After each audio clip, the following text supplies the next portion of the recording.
The dirt of the battlefield was one she knew well. The stink was what she had grown up with in the lowlands, a constant companion through her life. Yes, today there would be death, but there would also be life. There would be victory, celebration, and glory. She could only hope that it was hers, and not the Danes, her enemies. She looked out on Woden's field, aptly named for the Viking one-eyed god of war, a deity with an all-seeing eye. What did the old raven see today? Her victory or defeat? She had no promise of Valhalla, and once she slaughtered these people, would she even have the promise of her own salvation? On a gross level, it did not matter. She was fighting for the survival of her land and her people who had been ravaged by foreign invaders for far too long. She gave the signal. Her men began their initial attack. They moved with quiet dexterity, and Æthelflæd watched the campfire snuff out, smoke rising, billowing with the twists and turns of chaos. Silence. It was an eternity of a moment, held in a single breath. And just like that, she released a second wave of attack with a boom that could only be the thundering of horses' hooves. Her cavalry of Mercians, with spears and battle axes. There was no hope for the opposing army. She had picked her moment well, like her father, Alfred the Great, taught her so long ago. The battle was over quickly, shamefully so. She had struck by surprise, but had saved many, many Mercian lives. The consequences would be manageable. Her brother, King Edward, would laud her in public and hate her in private. Jealousy seethed through him. How could a sister, a woman, defend her lands more effectively than the king of the Saxons? She turned to her ealdorman. I will be at Woden's borough. And so she went to her castle keep, perched on a high hill. It had once belonged to her Viking enemy, but no more. From her watchtower she could see for miles. No one dared to approach without her permission. She was the fortress, and while she felt powerful, she sometimes wondered if her only friend was death. For every time she left her tower, death followed.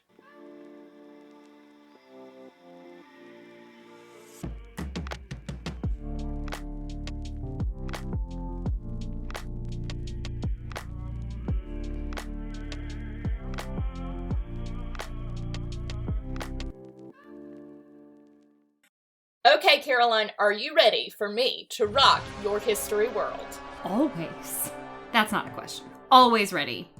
Did you know that Alfred the Great had a daughter named Æthelflæd? No. Makes sense, I guess. I guess it's... He liked to procreate, so... This is not a shocking revelation.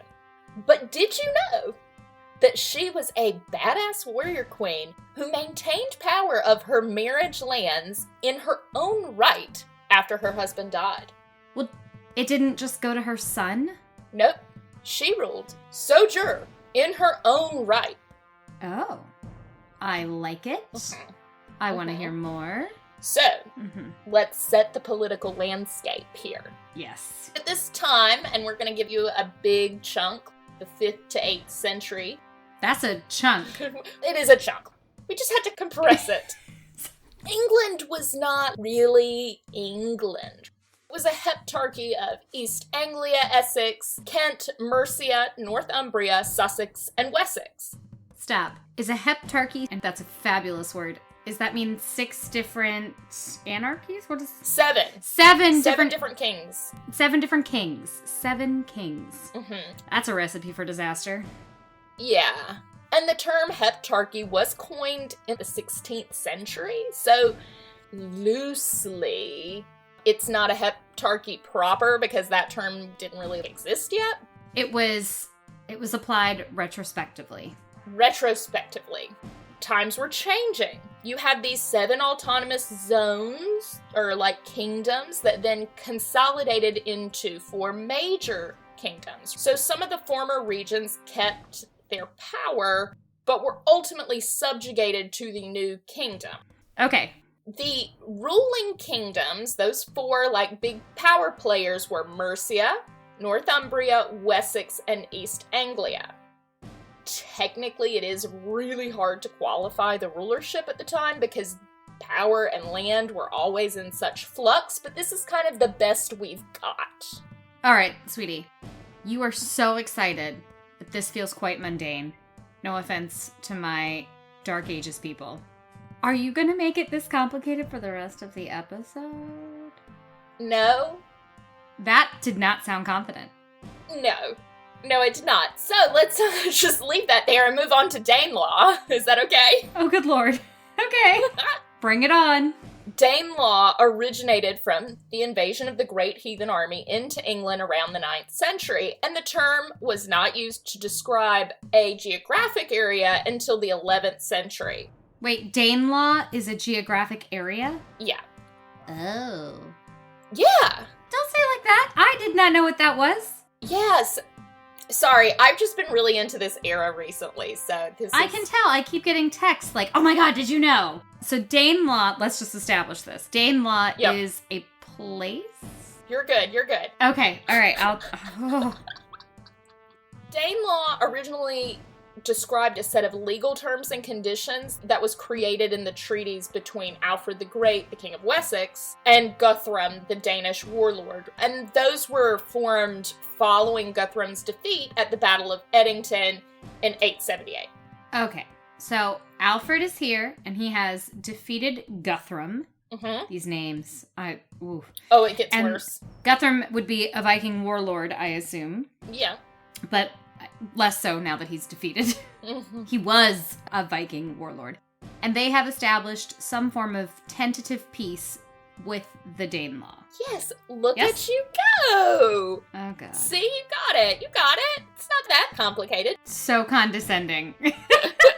Sorry, did not mean to come off condescending. This is not my era. Be kind.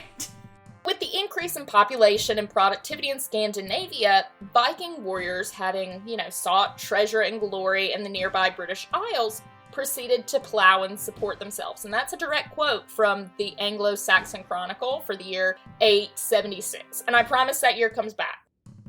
These are the political condition that Æthelflæd inherited, but it's not the picture really of her formative years. We have almost no accounts of her during this time because, shock of all shocks, she's a female, but we have an overabundance of information on her father and brothers. Let me just dust off my soapbox.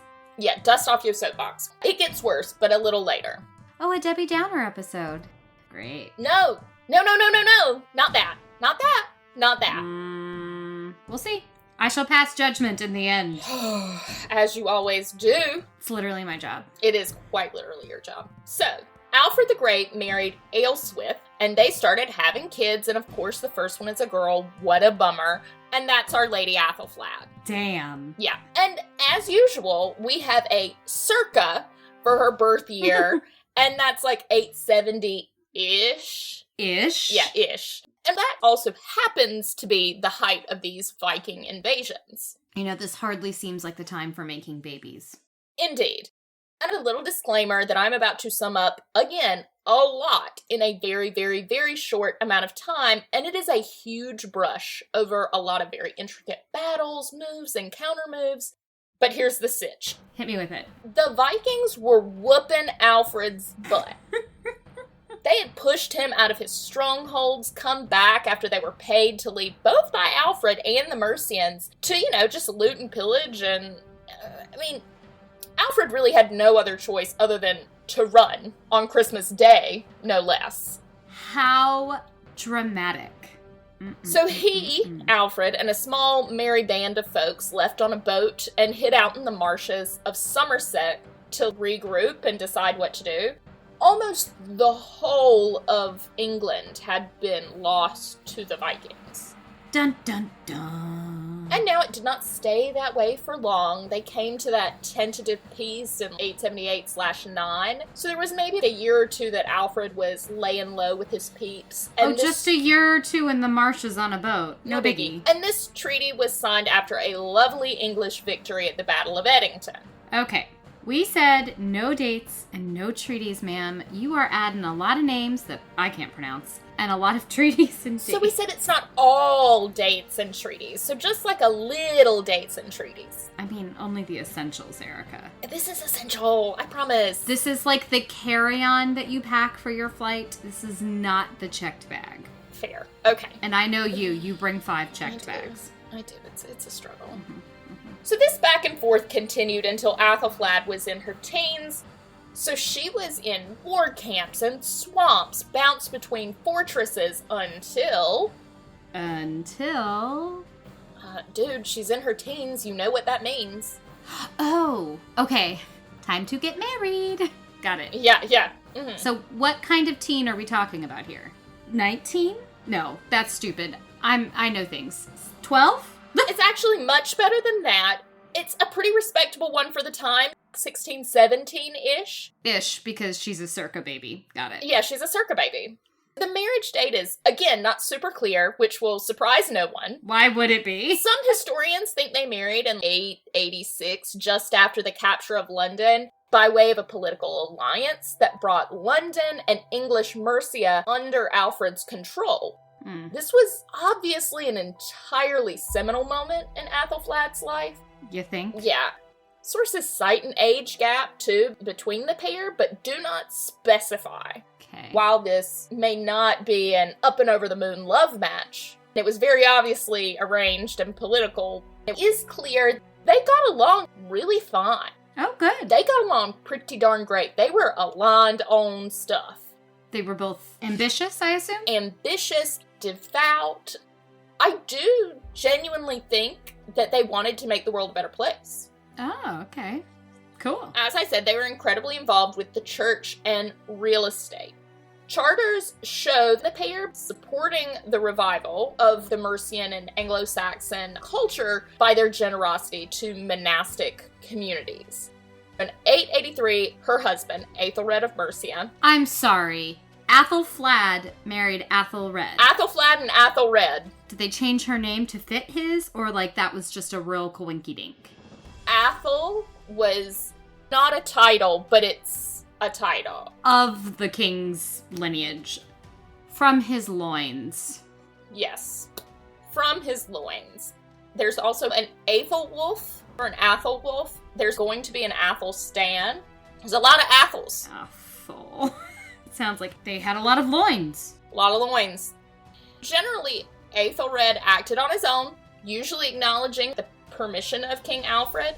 The only occasion in Alfred's lifetime when they are known to have acted jointly. They being daughter and father, and son-in-law. Yes. They issued a charter in favor of the Church of Worcester, and Æthelred granted privilege to Berkeley Abbey, and Æthelflæd witnessed charters of Æthelred on at least 3 different occasions, which is pretty significant for a woman at the time. Yeah, to witness these things.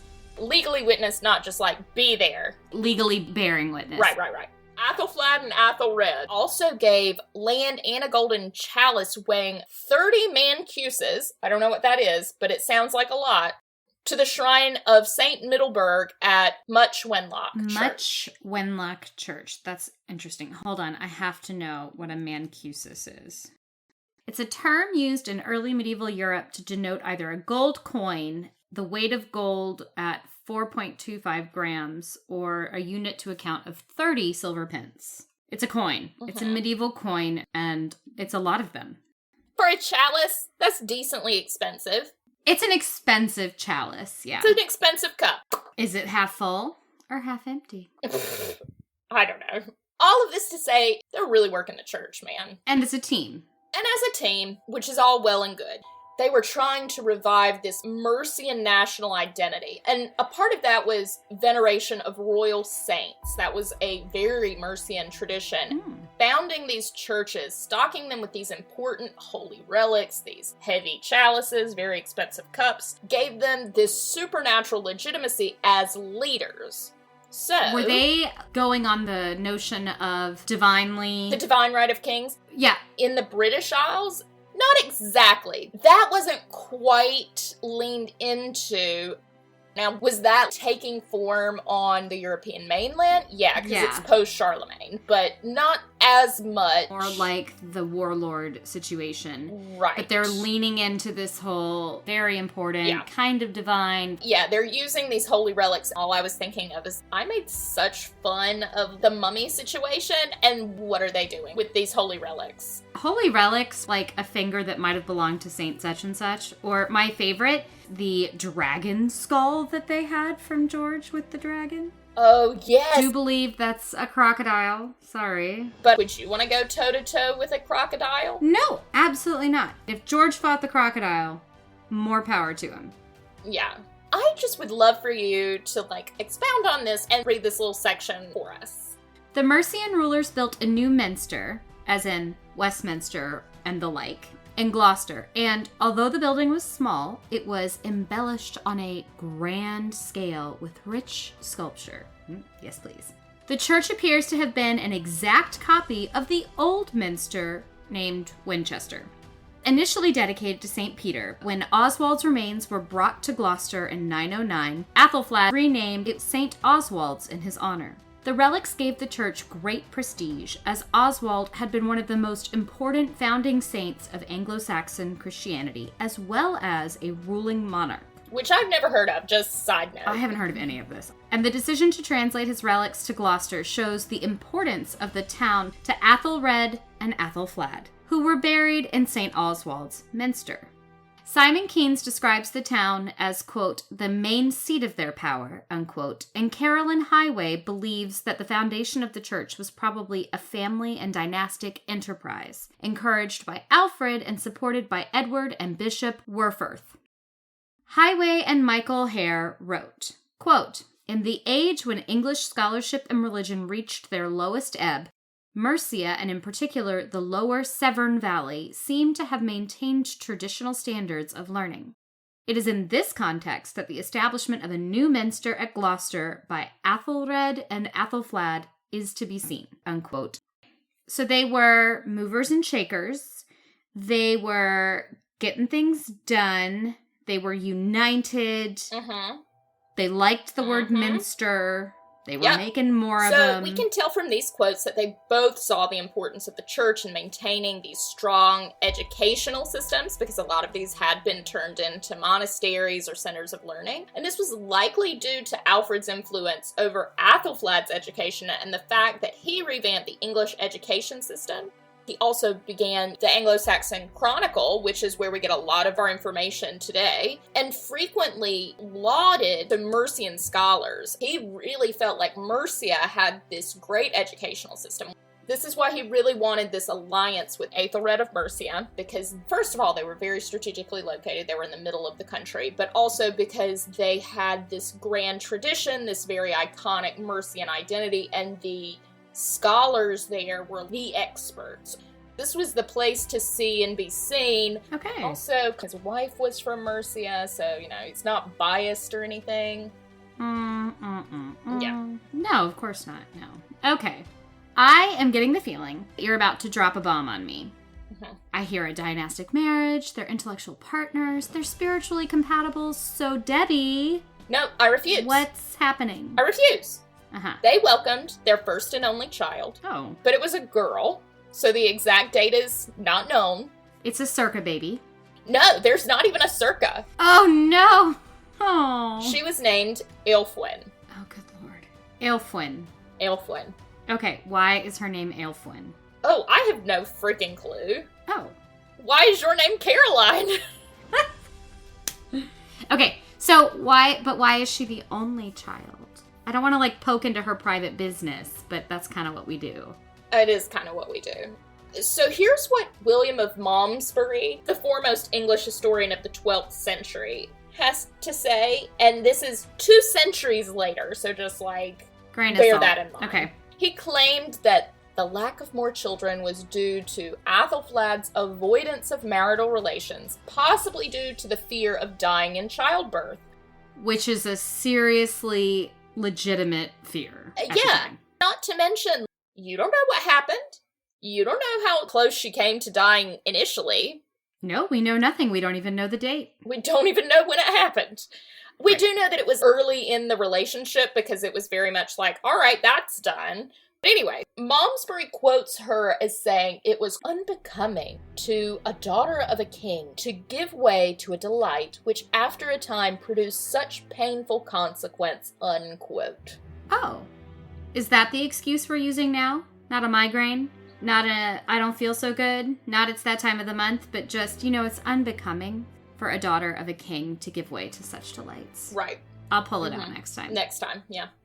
Allegedly, William of Malmesbury was just pretty salty all the time. He was actually a decent defender of Æthelflæd and been ranked among the most talented of English historians since Bede. Ooh, like the beginning. Salty, but respected. Here I am, how many centuries later, throwing shade at William of Malmesbury for being salty, so maybe we aren't that different? No, we are very salty. Well, maybe you're salty. I'm a little spicy. Yeah. So, yeah. You're welcome, listeners. It wouldn't be fun if you didn't add the salt and the spice. It's true. Gotta shake it up. Little bite and a lot of sarcasm. Okay, but did no one bat an eye about the succession? Because God knows it can't go to a woman. Wasn't there a requirement to get a boy somehow, some way? All right, Caroline, keep your britches on. We're only halfway through. All right. Which brings me to Æthelred's death. Oh, moving right along. Yeah. Well, that explains that. So in one of the most shocking, I guess we'll never know, events, we just kind of don't know what happened. What? No, don't do that. Oh. We know he had been sick for about 9 years, starting in... Well, that's something right there. Yeah, starting in 902. You don't get to stay sick for 9 years in the Dark Ages. You just get to die. And of course, we don't have sources that tell us what from. But what we do know is Æthelflæd was exercising this regal authority before his death, and when he did die in 911, her brother, King Edward of the Saxons, was fine with her remaining sole ruler of Mercia. Now, he did take 2 little cities, London and Oxford, and then sent his... those little tiny tidbits. Tiny tidbits. No big deal. And then sent his young son Æthelstan to live and learn at her court. So make of that what you will. King Edward of the Saxons. Æthelflæd's brother. I'm assuming that means that dear dad died. Dear dad died. So Æthelflæd's brother is now the king of the Saxons, and he's cool with her staying there as long as he gets the main cities. Ish, yeah. I take that for being misogynistic, but better than average. Yeah, he at least respects her ish enough to send his son. See, I read that differently. I didn't read that as respect. I read that as lying in wait. Now, don't get me wrong. I'm sure Æthelstan was positioned there to be like, this is what she's doing. This is what she's doing. He respects his sister as a leader, but one generation of female rulers is quite enough. Thank you very much. Quite enough. Can't go to her daughter as well. In no surprise turn of events, we don't know how she felt about this, but we do know that she really nurtured Æthelstan, totally took him under her wing and protected him. I love that. Yeah. I mean, you could say that that was strategy so that he wouldn't, murder her in her sleep and take the crown. But you could also say that she had decided not to have more children the natural way, and this was an informal adoption. Yep. We know she was not a trembling rose. She started fortifying her territory against the Danes, who were sure to come back at any given moment, looting and pillaging. And she and her brother did really work in tandem for this. They started building burrs. And what is a burr? A burr, and a shout out to all the interesting tidbits. It's a wonderful resource. It is such a good resource. Oh my gosh, it's written so well and so succinctly, and it gives you the answers that you are craving.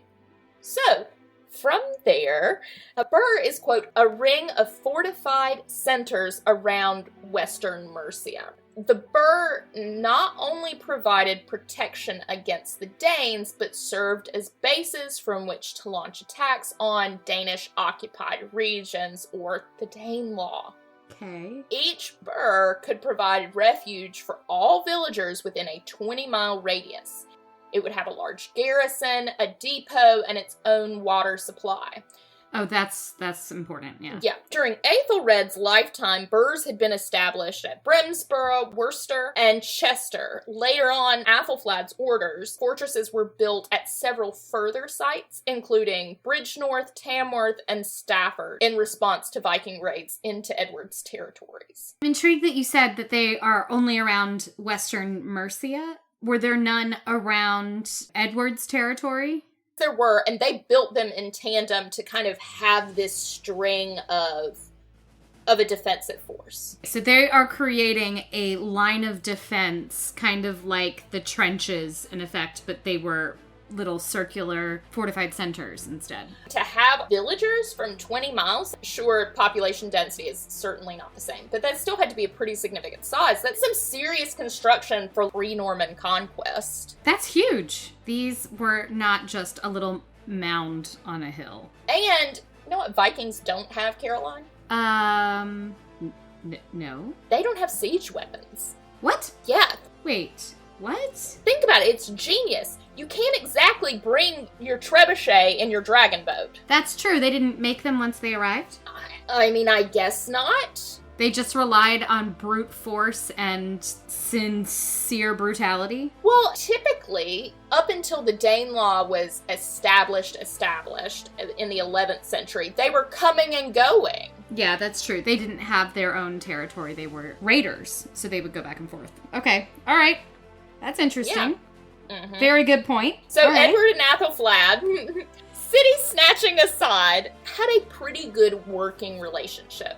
But for the time, it can be assumed that he was less than thrilled with her dominance in her region. No one likes to be shown up by a girl. No, it's the worst. Mm-hmm. Was he being shown up? Was she that much better than him? I don't know so much if strategically she was better, but her people were obsessed with her. Well, yes, the name alone. Kidding. So she was beloved by her populace. I think that's something that a female ruler can instill in a population better, frankly, than a man. Much easier than a man, yeah. If you look at the Machiavellian question of how to be a strong ruler, he talks about, do you want to be feared? Do you want to be loved? But women don't have to make that decision in the same way. Yeah. Because people don't expect to fear the women. Not in the same way. If they do, it's like a bonus, maybe? Yeah, it's almost like a turn on. Oh, yes. It's like, oh, power. It's very Xena the Warrior Princess. Uh-huh. We've established that Edward and Æthelflæd, Warrior Princess. they had a good working relationship, but maybe not the best personal relationship. There was probably some jealousy. Some jealousy. And on her part, too, he inherited from her father. She got her husband's stuff. Even though she was the firstborn. Yeah, she could inherit only because there wasn't a son as an option for her own kingdom. That is not so much documented, but she's very much left out of the Anglo-Saxon Chronicle unless it's, like, utterly necessary. You mean that really important historical document that her father commissioned? Mm-hmm. Mm-hmm. Yeah. The most important source for history in this period is the Anglo-Saxon Chronicle, but Æthelflæd is almost ignored in what F.T. Wainwright called, quote, a conspiracy of silence. What a wonderful phrase. Yeah, and he argues that King Edward was anxious not to encourage Mercian separatism. He did not wish to publicize his sister's accomplishments in case she became a symbol of Mercian claims or, coming to get his crown. Because technically, she was the firstborn. Right? Brief details of her actions were preserved in a pro-Mercian version of the chronicle known as the Mercian Register or the Annals of Æthelflæd, although it is now lost. Of course it is. Yeah, elements were incorporated into several surviving versions of the Chronicle, and the register covers the years 902 to 924 and focuses on Æthelflæd's actions. Edward is hardly mentioned, and her husband is only mentioned twice, on his death and as father of their daughter. Well, that's harsh. Yeah, that man took a beating in the annals of Æthelflæd. Though, to be fair, it is named after her. Information about Æthelflæd's career is also preserved in Irish chronicles, known as the Three Fragments, but according to Wainwright, it contains much that is legendary rather than historical. To be fair, Ireland is pretty far away in this time of dragon boats, yeah. Yeah. She was praised by Anglo-Norman chroniclers, like, as we talked about, William of Malmesbury, John of Worcester, and she has received more attention from historians than any other secular woman in Anglo-Saxon England. Does that include, like, Boadicea? Yes, kind of. Boadicea really only came back into fashion for Elizabeth Rex and then for Victoria. Yeah, exactly. That's what I was thinking. Well, I wonder why she wasn't invoked for those. She's not Anglo-Saxon era, she's Anglo-Roman era. Valid. Good point. So, brother, who knows he needs her help, but is still quite jealous, decides to slyly cut her out of history. If you can't get rid of her in life, get rid of her in death. Mm-hmm. And what happens next? So, again, from interesting tidbits, here's the thing. Æthelflæd was not a silent partner in Edward's reconquest of England. Most remarkably, she personally led successful military campaigns against the Welsh, the Norse, and the Danes of York. The Anglo-Saxon Chronicle relates. Personally led military campaigns. Yes. Now, whether or not she was out there swinging a sword, she was at least on the premises. That's good. I like it. Yeah, right? How Isabella of Castile. I know, right? Actually, it really should be the other way around, shouldn't it? Yeah, it should. Yeah. It really should. So, the Anglo-Saxon Chronicle relates that on the feast of St. Cyriac the Martyr, the abbot Ecbert and his retainers were murdered for no known reason. Oh. The Mercian abbot had been traveling in the Welsh mountains when he was attacked. Æthelflæd seems to have taken the murder as a personal affront, which, fair. The abbot was, after all, under her protection. Okay. 3 days later, she invaded Wales. Her army ravaged the city, burning the little kingdom. Oh. And although King Tudor, I know, right, escaped. Hold on. Spelled Tewdr for our listeners. Tudor. Isn't that a very interesting little, poo-hoo? Oh, it's a very interesting little Easter egg. Yeah, right? So, even though the king escaped, Æthelflæd took his wife, Queen Angahard, as a hostage, with 33 others, many of whom were relatives of the king. Eventually, the king submitted to Æthelflæd, promising to serve her faithfully and to pay compensation. Uh-oh. Yeah. The incident not only demonstrates Æthelflæd's commitment to her people, but also shows her strength and determination, attributes that were put to good use against the Danes. Against the Danes and against anyone who put a toe out of line, shall we say. Exactly. Talk about being feared and loved. As I said, it's a bonus for a woman to be feared. It's a bonus. It's always a bonus. Æthelflæd then turned her attention back to the Danes. Danish forces had taken the offensive, raiding English territories. By the end of the year, Edward had subdued East Anglia with all the Scandinavian armies of the region submitting to him. Nice. And while her brother was raiding in the East Midlands, Æthelflæd led her forces across the West Midlands. She marched on the Viking stronghold of Derby, personally leading the army on campaign, and it would be the first of the Danes' 5 boroughs which made up the Danelaw to fall. Although she managed to successfully storm the fort, her army did suffer heavy casualties. So it was the first of the 5 boroughs and first part of the Danelaw to fall. Mm-hmm. This is the treaty that her father established, and it's already coming to an end. Yeah, the Danes had already broken the agreement. And she was like, fine, we're not going to have any more pretense. I'm coming for you. 100%. Although she did manage to successfully storm the fort, her army suffered heavy casualties, including 4 of her most trusted and senior thegns, the army commanding officers. Oof, heavy cost. Okay. The Anglo-Saxon Chronicle reported, quote, "With God's help, Æthelflæd, Lady of the Mercians, captured the fortress known as Derby with all its assets. 4 of her favored ministers were slain inside the gates," unquote. Okay. A heavy price. All right. The Saxon victory was a great shock to the Danes. Their Viking... Especially... Wait for it. Their Viking myths told of an invincible woman who would appear at Ragnarok, the Norse apocalypse, and make brave warriors cower before her. Ooh. I don't care if that was written afterward, because a lot of times these myths are actually written to explain things. Not Ragnarok. Ragnarok is in Old Norse mythology. Oh, okay, so this legitimately was there. This legitimately was already there. I like it. This is part of the foundation of their religion. That is very good for Æthelflæd. Yeah, very good, because she was relentless. And in early 918, she and her army moved on to Leicester while Edward headed for Stamford. Leicester was the center of a heavily settled Danish colony, and Æthelflæd ravaged the countryside around the settlement. The Danes had no choice but to surrender in the face of her indefatigable forces. However, she was magnanimous in her victory, displaying mercy and charity by distributing alms as she progressed into town.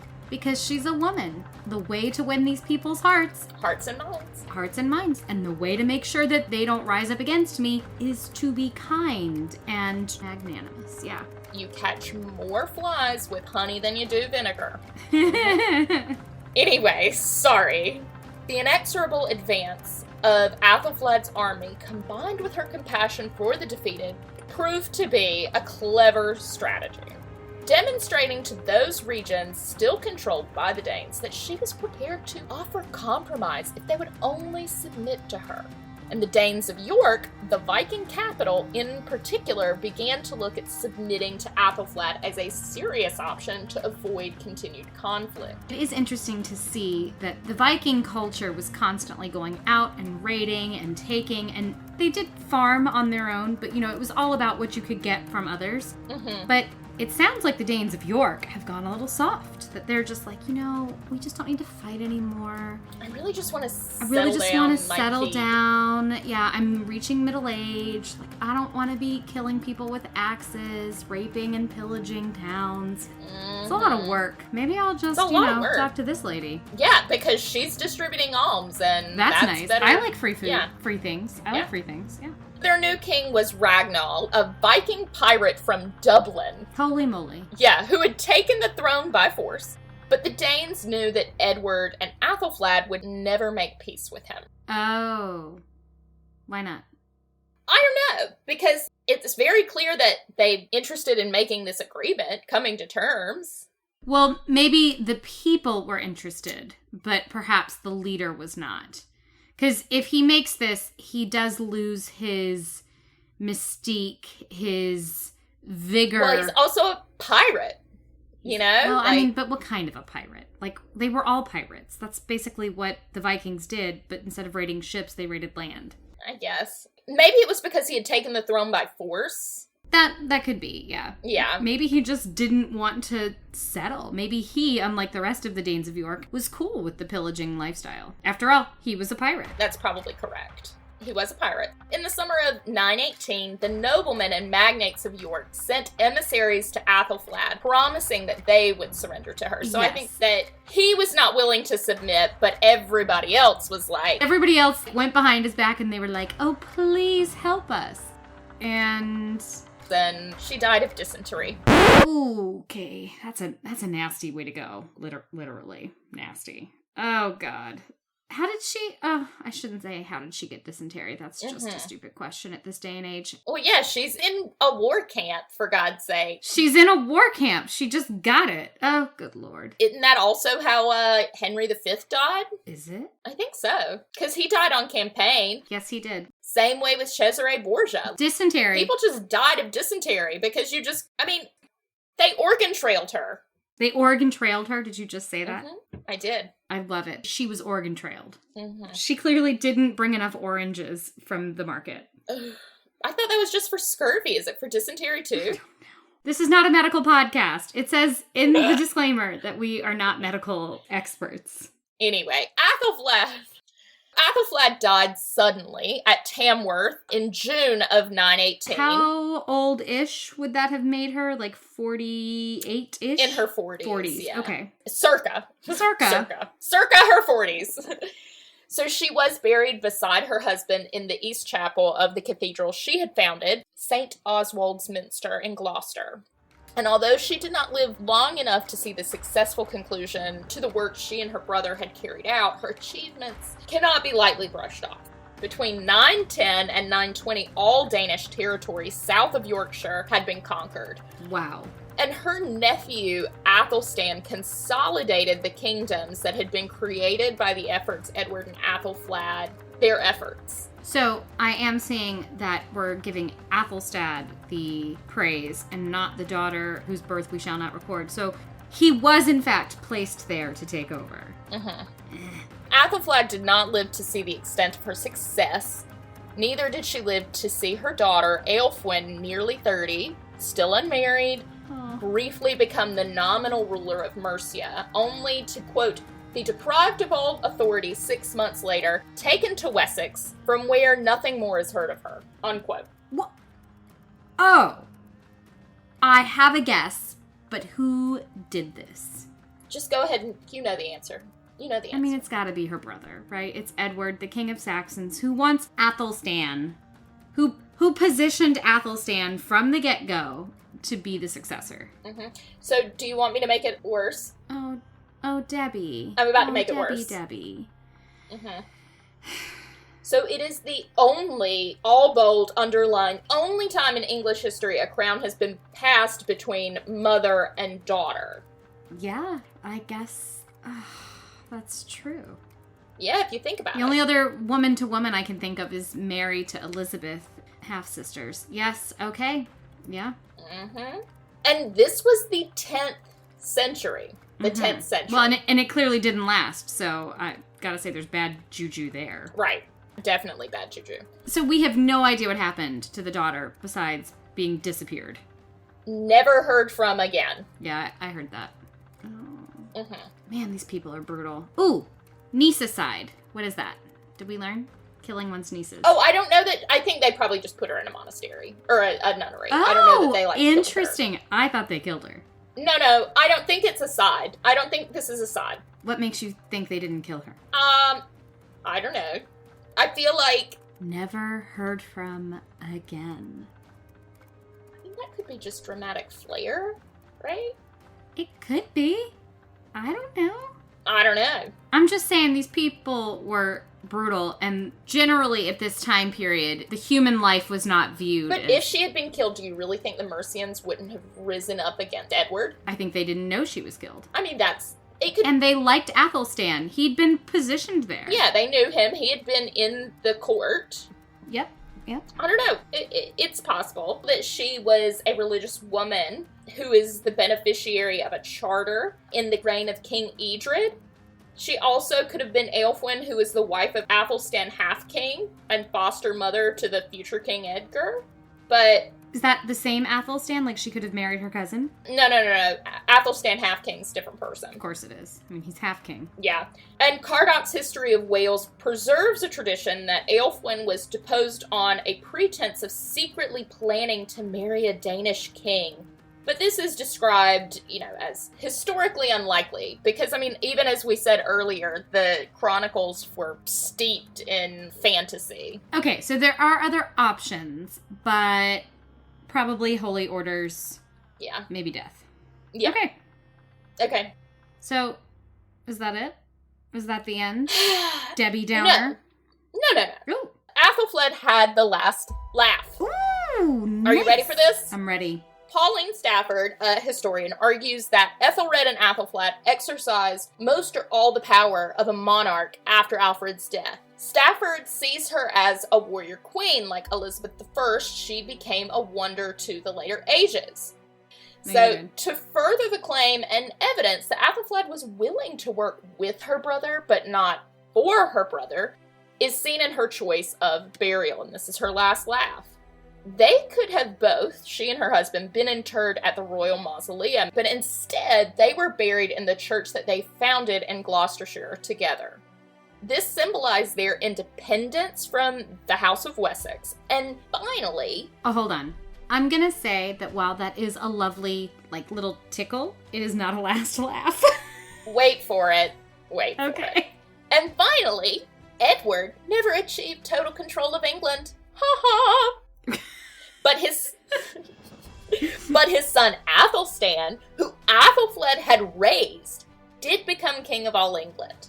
He was a prolific strategist, champion of education, and a collector of religious relics, much like, his adopted mother, Æthelflæd. See, I like that, but you can also read it differently, that Edward did succeed and that he strategically placed his child in a spot that would allow him to rid himself of the one niece standing in his way and then take over. And it is the fruit of his loins that is uniting England and is a champion of education and a collector of religious relics. I see your point. But because we don't know how Æthelstan felt about both his father and his adopted aunt mother, we just don't know who had the final laugh. Well... Am I ruining this for you? No, you're not. Æthelstan really does credit Æthelflæd with his education and his pursuits and his success as king. Well, there you go. Okay. So she taught him how to respect a woman. Exactly. All right. I like it. Heroic Æthelflæd, great in martial fame, a man in valor, woman though in name.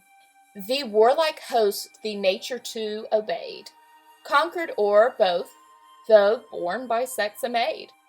Changed be thy name, such honor triumphs bring, a queen by title, but in deeds a king. Heroes before the Mercian heroine quailed, Caesar himself to win such glory failed. A 12th century tribute by Henry of Huntingdon to Æthelflæd, Lady of the Mercians. And that, my friends, is that. Hey there, Pithy Listeners. We're taking a teeny tiny little break this summer. We have something huge on the horizon, or I guess I really should say, pretty small. Oh, yes. This July 4th, we are introducing a brand new series called Once Upon a History. Many episodes tailored for children's ears.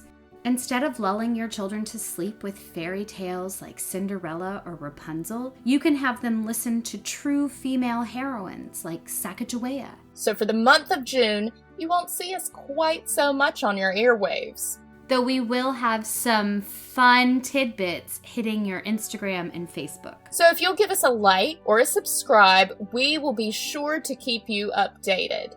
And with that, we are pithily yours.